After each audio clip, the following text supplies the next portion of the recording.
Bonjour à tous, bonjour à toutes et bienvenue pour l'analyse de cette huitième ronde des Olympiades de Chennai avec une victoire de nos Françaises face aux Brésiliennes, mais malheureusement une défaite de nos Français face aux Iraniens. Alors aujourd'hui, exceptionnellement, je ne vais pas vous montrer une partie d'un de nos joueurs ou d'une de nos joueuses, mais plutôt vous présenter l'énorme clash qui a eu lieu entre Domarajo Gukesh, le prodige indien de 16 ans, le futur des échecs mondiaux, qui s'impose de plus en plus comme le présent des échecs mondiaux, et Fabiano Caruana, la superstar américaine, troisième meilleur Elo de tous les temps, juste derrière Magnus Carlsen et Garry Kasparov, le présent des échecs mondiaux, dont, avec tout le respect et l'admiration que je voue à Fabi, on peut se demander s'il n'est pas déjà un peu le passé des échecs mondiaux. Avant cette ronde, Gukesh venait de faire ce qu'on appelle une Fabi, c'est-à-dire un 7 sur 7 à 100% lors des 7 premières rondes d'un tournoi, en référence évidemment, on s'en rappelle, à l'une des plus grandes performances de tous les temps réalisée par Fabi à Saint-Louis face à l'élite mondiale. Il y avait notamment Magnus Carlsen et Maxime Vachier-Lagrave. Fabi avait commencé par 7 victoires consécutives avant de finir par 3 matchs nuls, remporter le tournoi haut la main avec une des plus belles performances de tous les temps. Face à une opposition certes un peu moindre, mais quand même, c'est le premier échiquier des Olympiades, Gukesh a réalisé ce même 7 sur 7, et donc pour améliorer le record de Fabi, il lui faut battre Fabi himself avec les pièces noires. Visiblement, impossible n'est pas indien. Et donc après E4, C5, défense sicilienne, cavalier H3, cavalier C6 et fou B5. Fabi refuse de jouer la sicilienne ouverte, préfère fou B5, un coup qu'il affectionne. On s'en rappelle, il avait notamment joué lors du championnat du monde 2018 face à Magnus Carlsen. Ici, G6 a été joué par le jeune Gukesh. Je vais juste vous montrer vite fait une partie d'un autre championnat du monde, le championnat du monde 2012, qui avait eu lieu entre Vichy Anand et Boris Gelfand. Boris avait joué E6, et après prise B prend C6, on va retrouver la même structure dans la partie. D3, cavalier E7, B3, D6, et ici un coup qui peut surprendre un peu, E5, on va sacrifier ce pion pour affaiblir le pion C5. C'est toute l'idée des blancs dans cette structure une fois que B prend C6 a été joué. Ici, juste très vite fait, D prend E5, cavalier prend E5, Dame D4 serait une très mauvaise idée pour les blancs, pour les noirs, pardon, parce qu'après cavalier C4, Dame prend 1, la dame va réussir à sortir, mais ça va coûter cher. Dame prend A2, cavalier C3, une seule case, dame A6, mais maintenant juste cavalier D6, échec. Ensuite cavalier prend F7, alors certes on va pas se prendre la fourchette, on va jouer roi D7, cavalier prend F7, tour G8, mais ici on a toutes les pièces, on ne peut plus mal coordonner, petit roc, et malgré la tour de plus, les noirs sont totalement perdants. Mais donc, Gelfand avait joué cavalier G6 à la place de prise en E5 et dame D4. Et ici, Vichy avait sacrifié le pion E5 en jouant H4. Cavalier prend E5, cavalier prend E5, D prend E5. Donc un pion de plus pour les noirs, mais le pion C5 est hyper faible. Les blancs ne sont pas pressés, mais ils vont finir, c'est leur plan, par le regagner et avoir une domination totale sur les cases noires. Un des scénarios catastrophes, ça serait que les blancs regagnent ce pion, j'en fous prend C5, et après l'échange des fous de cases noires, que les blancs restent avec un cavalier monstrueux en C5 face au fou pathétique de cases blanches bloqué par ses propres pions. Donc après cavalier D2, Gelfand avait joué un coup très instructif, C4, il avait rendu le pion tout de suite avant de se faire dominer positionnellement.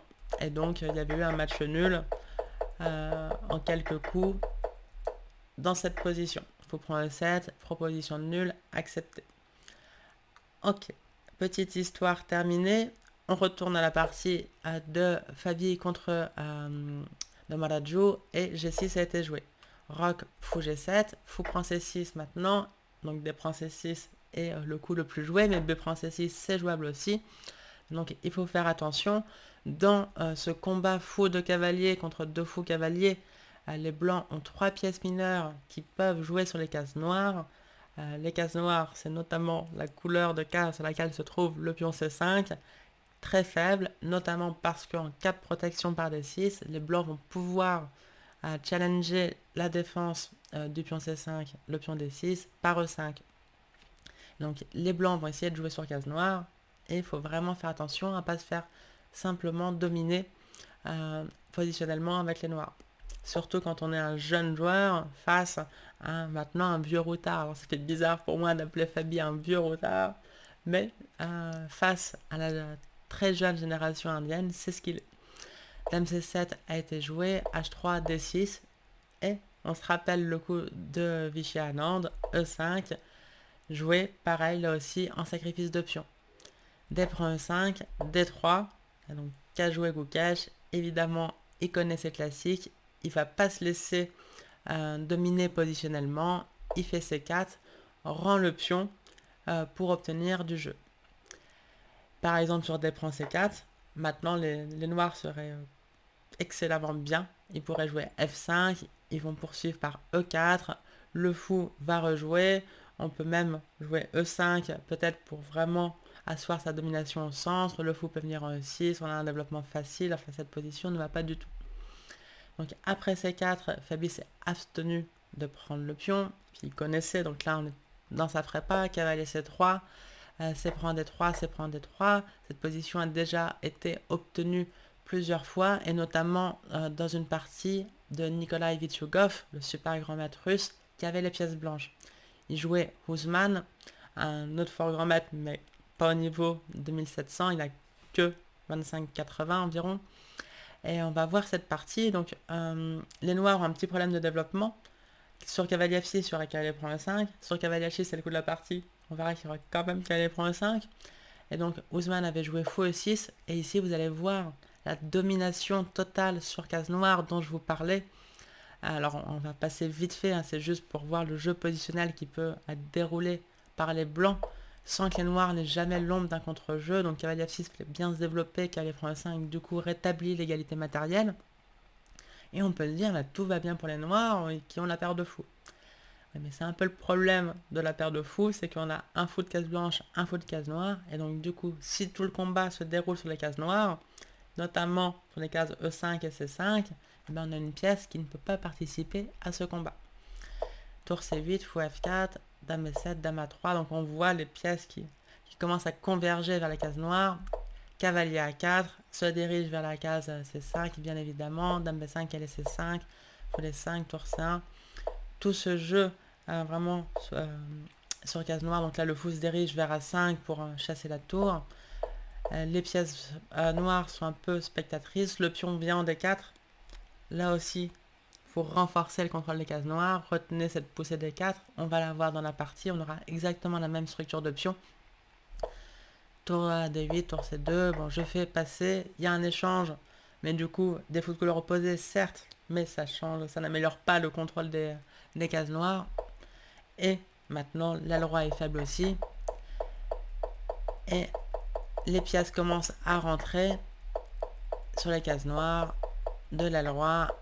Un pion tombe, un deuxième pion tombe, et abandon dans cette position désespérée.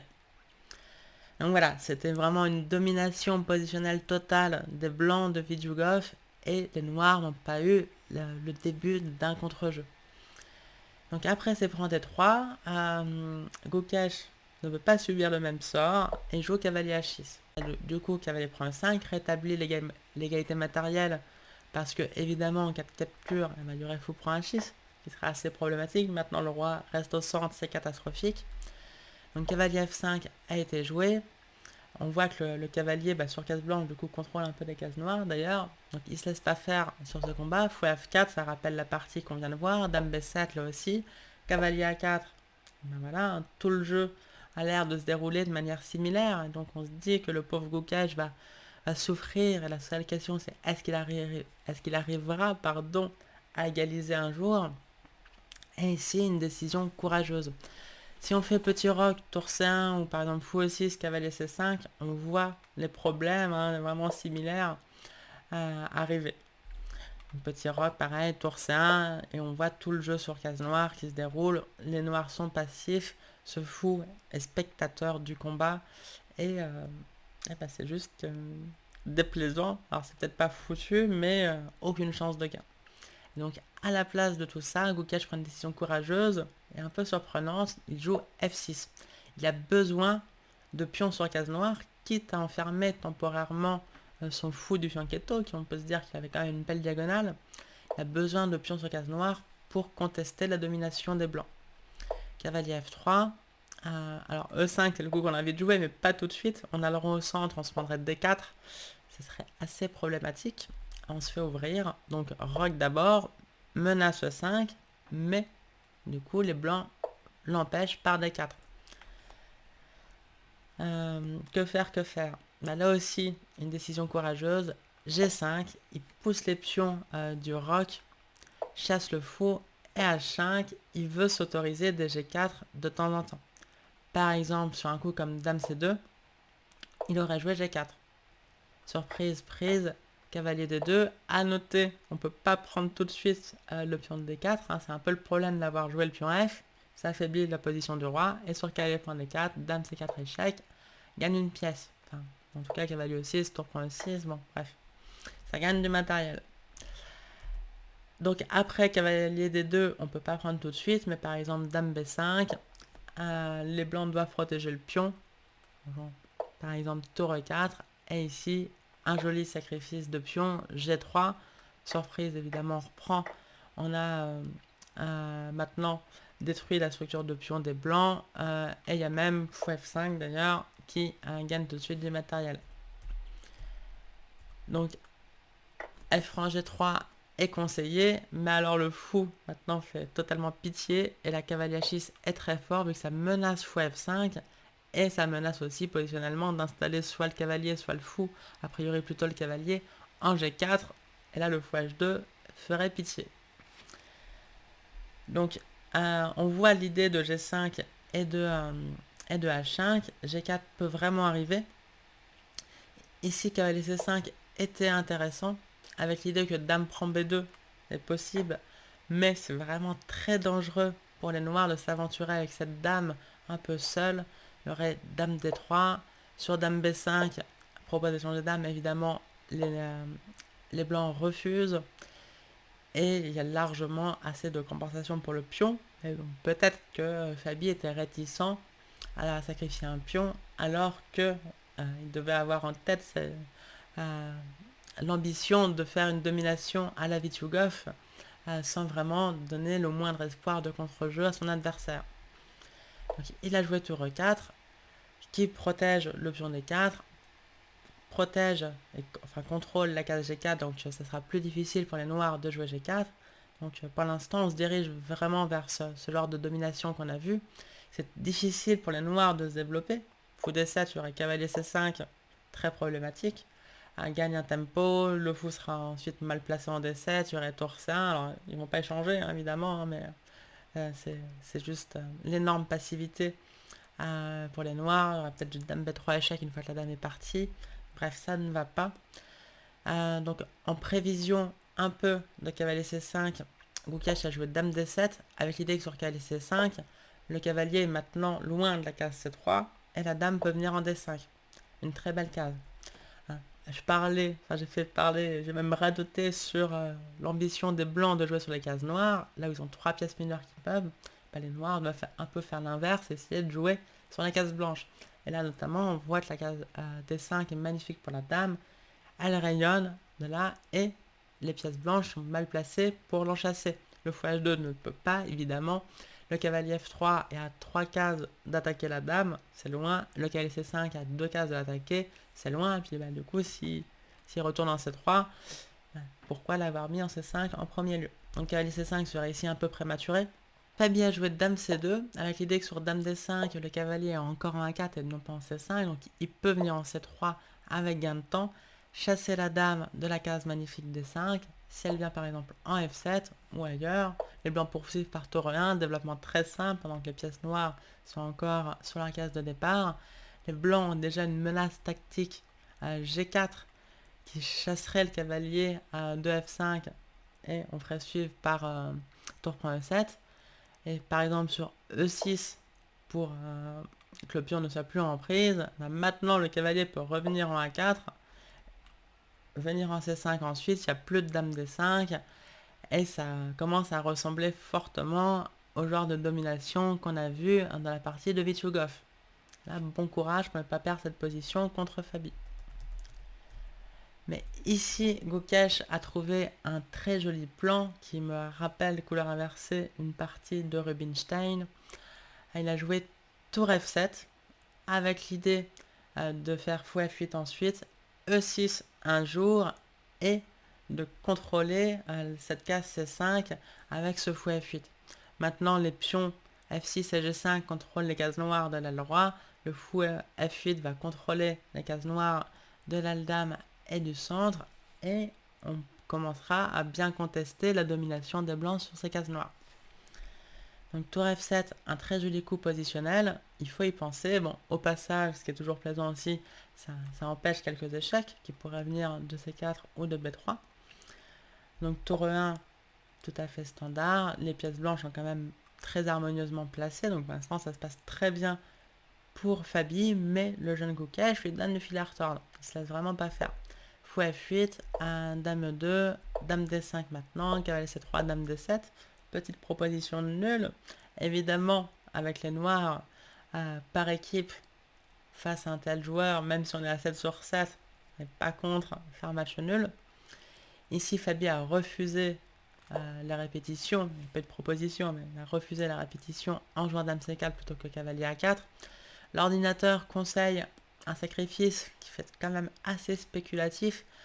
Cavalier prend G5, F prend G5, dame prend H5, cavalier G7 maintenant, d'après l'ordinateur, est le meilleur coup. Et dame prend G5, les blancs ont 3 pions pour la pièce.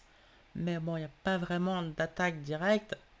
Et c'est un peu bizarre de se lancer là-dedans avec les blancs, alors que ce dont on rêve, c'est vraiment d'une partie à la Vichugov. On veut gagner sans aucun risque. Là, maintenant, c'est une position chaotique, alors l'ordinateur donne plus 0,70 pour les blancs. Donc, petit avantage sans que ça soit décisif. Mais là, on voit beaucoup de scénarios où on perd à la fin.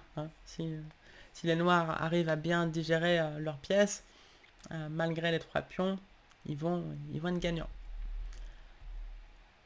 Donc on peut comprendre le coup dame C4 qui n'est pas du tout un mauvais coup. Donc ici c'est pas si simple de trouver une idée pour les noirs.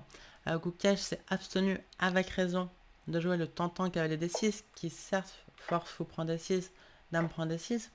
Mais est-ce que c'est vraiment ce dont on avait envie d'échanger ce cavalier bien placé au centre qui met la pression sur le pion D4, qui contrôle des cases importantes à l'aile roi, contre ce fou H2 qui est certes placé sur une belle diagonale, mais il fait pas grand chose d'utile. Bon, il empêche tour B8 par exemple, il contrôle des cases là, mais il tape sur aucun pion faible par exemple. Donc à la place, Gukesh veut jouer E6. Évidemment, c'est pas possible tout de suite car c'est en prise. Et donc il joue d'abord dame B7 pour pouvoir jouer E6 au prochain coup. C'est une belle idée. Sur B4, il a joué E6. Tape maintenant sur le pion B4. Tour B1, dame D7. Tour E1, tape sur le pion E6. Dame B7 protège le pion. Tour B1, dame D7. Nul, monsieur Caruana? Non. Bravo Fabi, toujours pour le gain. Mais pas bravo Fabi, c'est un mauvais coup. Et maintenant, les noirs prennent l'avantage. Ils prennent l'avantage grâce à A5. Cette tour A8 qui avait beaucoup de mal à jouer parce que le fou C8 restait bloqué en C8. Le fou H2 empêche tour B8 depuis le début. Cette tour A8 maintenant peut avoir une action directe sur la colonne A grâce au coup A5. A noter que sur B prend A5, tour prend A5, on menace tour prend A3. Sur A4 empêche tour prend A3, mais maintenant fou A6 attaque la dame. Et sur dame prend E6, une petite pointe. La position des blancs serait excellente s'il n'y avait pas fou D3 fourchette. Donc à cause de cette tactique, B prend A5 n'est pas possible. Fabi a joué cavalier A4, menace cavalier B6, fourchette. Dame D8 serein, empêche cette fourchette. B prend un 5 maintenant, tour prend un 5, cavalier C5, le cavalier est venu en C5, mais rappelez-vous l'idée de tout à l'heure, le cavalier, s'il est en C5, c'est qu'il est loin de C3, et donc on joue dame D5. Et là, la position s'est totalement retournée.